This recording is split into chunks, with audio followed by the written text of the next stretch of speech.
Welcome to Fit to Lead podcast series, the podcast where we explore the skills, strategies, and mindsets shaping the leaders of tomorrow. I'm Carlota Lechou, and I'm thrilled to have you join us for today's episode. In this conversation, we'll explore what inclusive leadership truly means, the unique challenges and opportunities around disability inclusion, and practical advice for leaders striving to make a real difference. Today we have the privilege of speaking with Jwana Godinho, an expert and advocate in this field. Jwana Godinho is the founder of Access Lab. Jwana, welcome to the podcast. Thank you very much for having me. It's such a pleasure to have you here. Jwana, could you please introduce yourself and tell us a little bit about your professional journey and Access Lab? So I've been linked to music, entertainment and culture for a long time. And I was working at music labels and I was working as a concert promoter. And since 2017, I decided that I wanted to dedicate my life to impact and understand what my role would be. And I've done a few bits and bobs and trying to see where I would fit. And cutting a long story short, in about 3 years ago, so in 2021, I received this cold call from Tiago Fortuna, who is the co-founder of Access Lab with me nowadays. And he said, "Hi, Jwana, I know that you've been doing a few things on impact. I would like to just have a quick chat with you." I had known Tiago for a long time when I was a concert promoter. He was a festival goer. Tiago is a person with disability. He is in a wheelchair. He's been in a wheelchair all his life. So this is the way that he has experienced a music festival. So I knew who he was, but we had never met. And we started talking about how we would see the inclusion of people with disabilities starting in festivals, but then in culture in general. And we realized that we were very much aligned in the way that we would see the inclusion, the life of someone with disabilities. And then before we knew it, we had a project. And then we decided, okay, maybe we should do this a bit more serious. And then we founded Access Lab. And basically what we do is we do consultancy and resources for accessibility for both entertainment, culture, and sports. Jwana, can you please tell us what inclusive leadership means to you and why is it essential for disability inclusion? So first of all, I'm going to start from another point, which is, for me, disability is part of diversity. Okay, and I think that everything that I'm going to say from now on should be seen as that. So when I talk about inclusion, we should look at inclusion, the range of all kinds of diverse backgrounds. And this is the way that I want people to look into disability, because one of the main challenges that I see in terms of including people with disabilities is not looking at them as part of diversity, but as a part of more charitable event, or let's be nice and include this person, but not really considering this person and how diverse their experience is and how much that diversity can actually give a positive idea and input to the company. So do you want to ask me the question again? I know that I'm going to just be... What is inclusive leadership and why is it essential for disability? I think that, as you were saying, inclusive leadership is looking at everyone and looking at diversity. So to include people is looking at people of all sorts of backgrounds. And, it's very easy for you to look nowadays and see, it's important to have men and women, women who are considered, and you need to have more inclusion in higher ranks within a company. It's very easy for you to think, okay, we need to include people of different ethnicities because this is very visible. So let's go and look and for someone that comes from a different background. I think it's quite clear that you need to include people of different sexual orientations or gender or types of gender, and looking at gender as something part of the diversity. I think there are two sectors here that's still not seen completely, which is one is people at different ages. Because I'm 50 years old and I can see that a lot of people nowadays and a lot of my friends that are my age are starting to struggle because they feel that they are in a different part of their career path and the way that they're perceived within a company, and certainly disability, because you don't really look at a person with disability without looking at the disability first. What we always say is have to look at people first. So if you are an inclusive leader, if you want to look at inclusion as part of your day-to-day, just look at all of these things and see how amazing it is to have all of these experiences, and you're going to be a better leader, and your company's going to be better positioned to challenge their competition or to face their clients or whoever you're going to be dealing with. Thank you.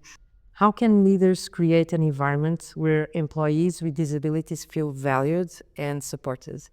I would say that the first step would be to do some training, starting with the leaders. I think it's very important for people to understand what disability is. And since I started working with disability, I always thought that I was a very inclusive person, and I wasn't really, because I just didn't know. So I think that learning is the first step.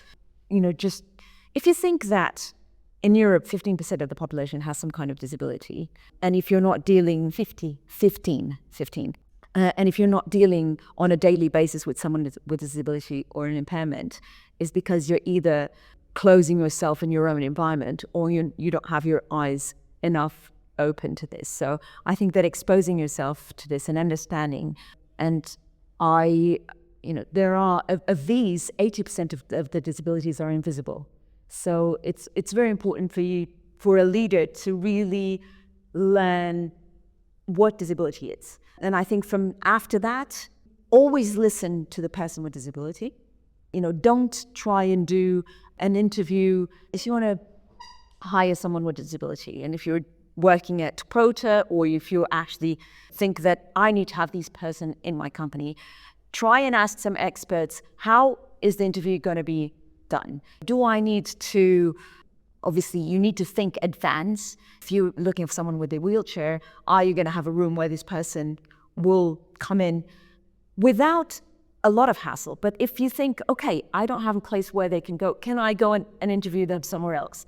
And try and be proactive and thinking of the journey of this person to come into your company. And yes, there are some companies and there are some places that can be really, really hard for you to adapt from a physical standpoint. But then you can change it in terms of your attitudes and your communication. If you're a small company and you manage to get this amazing price for this office that is in the 3rd floor with stairs, maybe it's going to be really, really hard to have someone with a wheelchair going there. But do you have a remote position that this person can be? Can you include them in the meetings? Can you start doing some more things outside? I think being proactive with that, learning, and thinking people with disabilities are not that different from anyone else.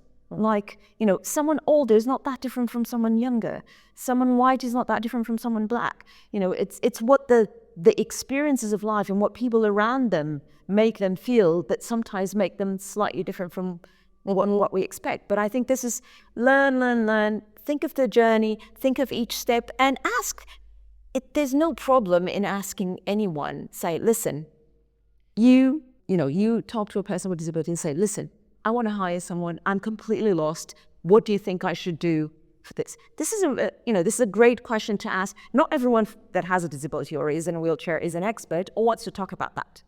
But they certainly they want to talk more about that than, oh, what happened to your legs? Or what happened to your, how do you go to the toilet? Or do you have a partner, boyfriend or girlfriend? Because these are the questions that they are asked. A lot of times they're not asked for enough questions on, if I want to have you in my company, how can I include you? Do you have some suggestions?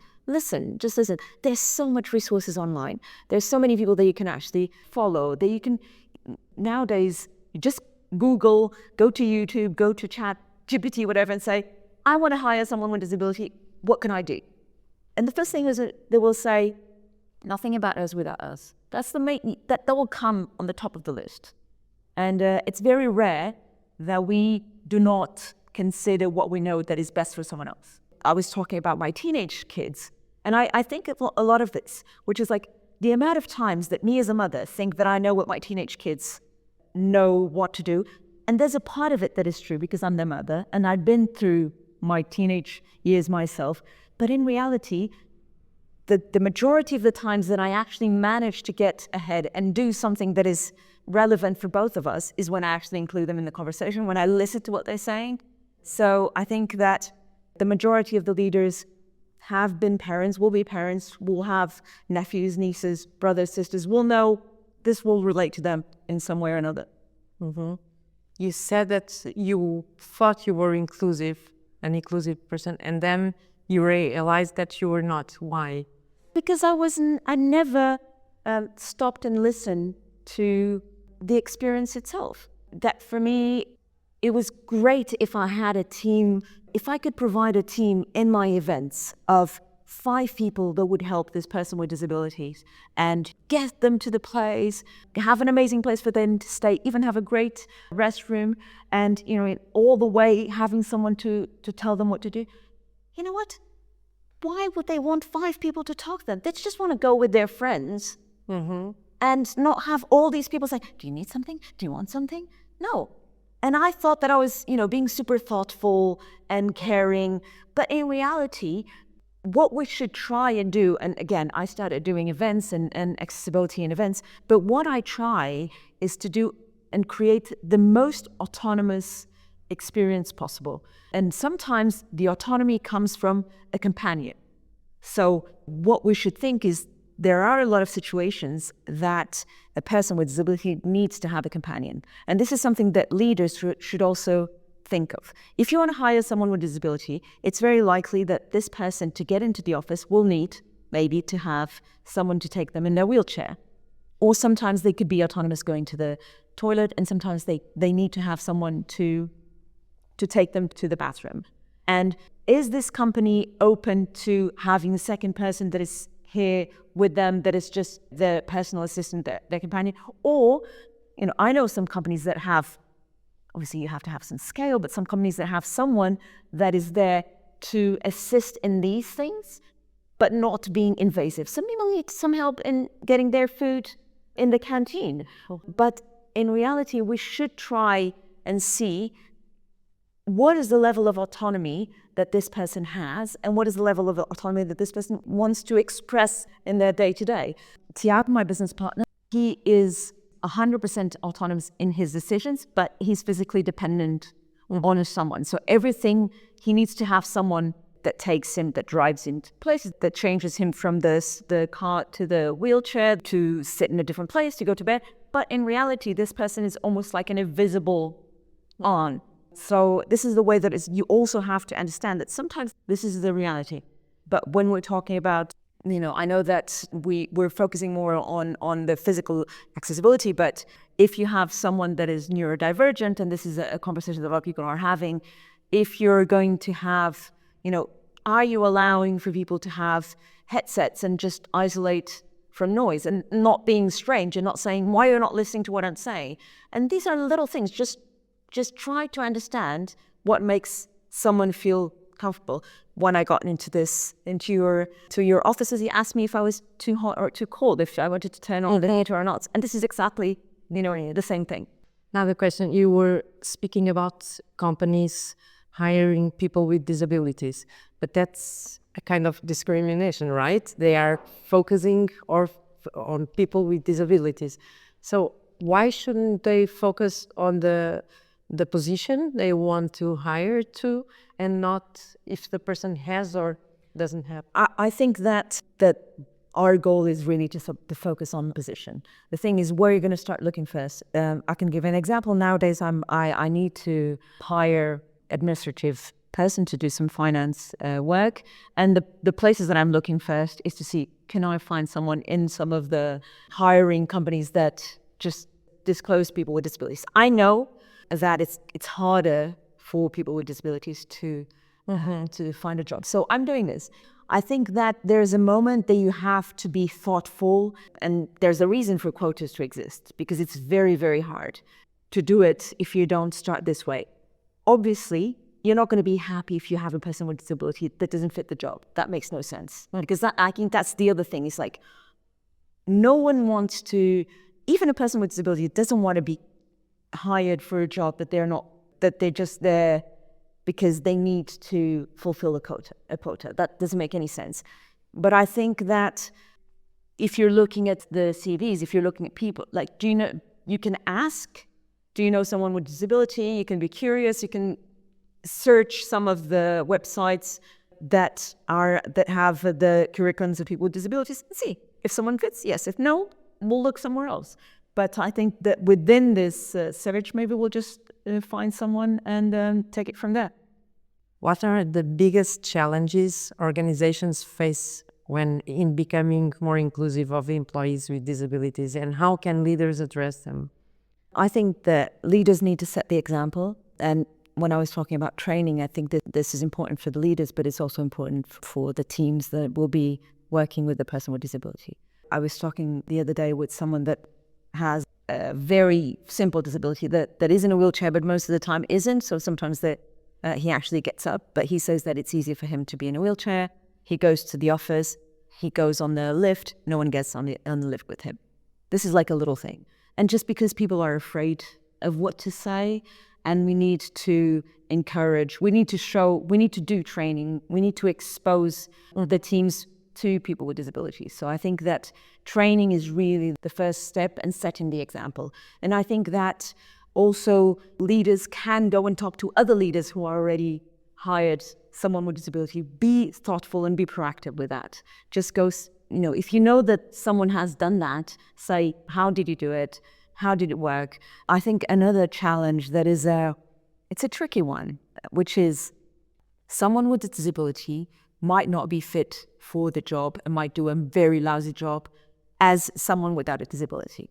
And if they're not good for the job, if they're not good for the company, you will at some point will have to let them go. And it's not because they have a disability, it's because they're not fit for the job. So I think this kind of like getting the guilt away from challenging the person, asking for them to do what they're supposed to do. And also, ultimately, if you have to fire them, which no one likes to fire anyone, but this is part of being a leader at a company, there have to be moments, or if you're not fired, change them to a different role. But you have to, it's not because someone has a disability that shouldn't be considered in this. So this is a real challenge that some leaders will face, which is, what do I do if someone doesn't really fit the job? Obviously, the first question is, have I done everything for this person to feel welcome, for the teams to be able to work with them? Because obviously, coming from a starting point that the likelihood of them not having done that work is the majority of the ways that things work, you should think that first. But after, if things go wrong, they think things go wrong, and also be grown up to address that. Mm-hmm. And how can leaders ensure their teams are also aligned with inclusive values, particularly around disability awareness? Again, looking at disability as part of diversity. I think that's the main thing. Because I think that diversity is something that I think companies are understanding. Everyone's understanding about diversity. But what does diversity include? And I don't think everyone understands as much. And when I talk about someone in a wheelchair spends the whole day overcoming challenges. Mm-hmm. Don't you want to have someone in your company that has that mindset? How amazing it is to someone that is always creative, that has this kind of resilience. This is just the best that any leader can desire or have. You told that it's more about training and getting aware of disability, but how can leaders do this within teams? Again, training is very important. And I think training of the teams, trying to understand the disability, ask the person, what kind of adaptations to work do you need? And then share that with the team and be very thoughtful and easygoing on that. I think the other thing is, and my experience is whenever I work with mid-sized teams, and I talk to mid-sized teams, the likelihood of you having someone in that team that has someone in their family that has a disability is huge. Again, I talk about that 15%, the number in Europe of people with some kind of impairment or disability. So the likelihood of you having someone that has first-hand experience, and I think, again, asking this person to be involved is very good, because for the self-esteem of whoever, the self-esteem of the person with disability, but the self-esteem of someone that can actually include some of their experience in including this person can be very powerful. Thank you. What role does accessibility, both physical and digital, play in fostering inclusion, and how can leaders prioritize it?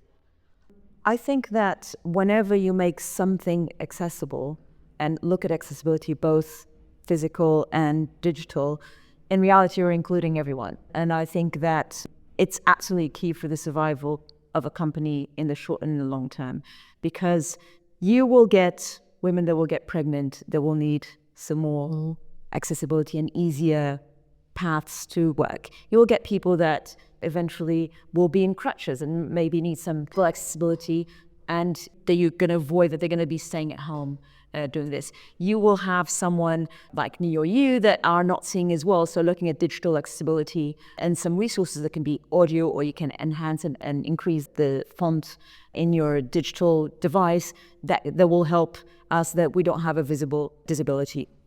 So I think that it's absolutely key for the survival in the long term, and leaders should really be thoughtful that this is not for this 15%, which is already huge percentage of the population. This is for everyone that works in your company.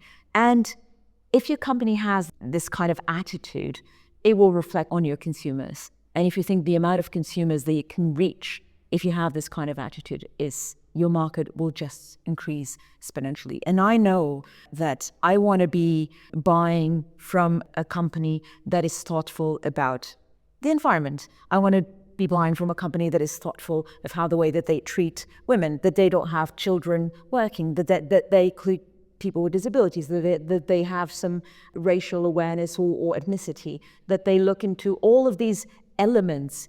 This is consumers, and I'm not like a freak that I'm doing anything that is specific. I just wanted people to be human. So I think that if leaders look at digital and physical accessibility, that will change their mindset towards the way that they look and that they want to operate in the market. Mm-hmm.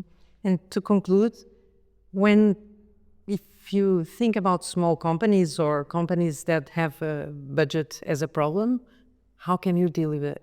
Well, first of all, accessibility doesn't have to necessarily be seen as a cost.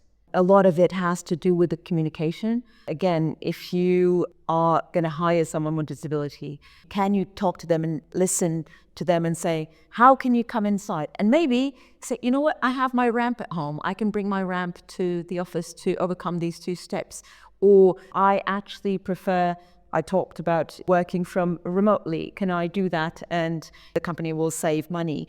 And I think yes, the cost per contact can be still expensive, but look into some organizations that also help prepare companies. There's still some philanthropy that will help you on this. Some companies that do the transition. There's some tax benefits for people who include certain things in their company. So be creative in the way that you can also get some resources on this. What kind of companies do that transition? I think companies that want to include people will find a way. And wanting to, I think that the majority of the companies that do that are very small and that do the extra mile, start from a point like the one that I start. I work with someone that has a disability. My co-founder is someone with a disability. So it's a very personal thing. We have first-hand experience. So obviously we are in the forefront of doing all of these things and searching.